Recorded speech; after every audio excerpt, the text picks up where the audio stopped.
Hello, this is Denton Yoder, instructor for BSE 2304. In reviewing the paper space lab, I realized that at the end of the lab, I never showed the lock Mview option. I'll blame you guys, because when you're learning commands, you're supposed to actually type them in, hit the help command, find the macro. You're supposed to learn the commands. In my experience, no one ever reviews the whole command and learns it correctly. But anyway, the lock option.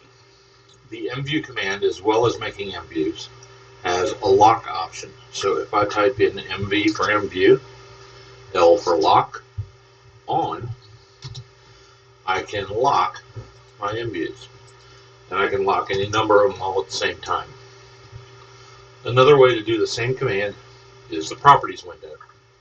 When you go into the properties of an Mview, there is a display locked yes or no. If you want to be able to adjust it, you need to turn the display lock off. So I'm going to turn these display locks back off. Okay, so now if I double click inside the Mview to go to model mode, I can pan or zoom to change the scale or pan the Mview. If I want to go back to a specified scale and pan it where I want it to go, I can do that.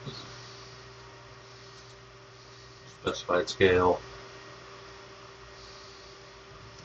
I'm going to do pan because it's easy to do without zooming.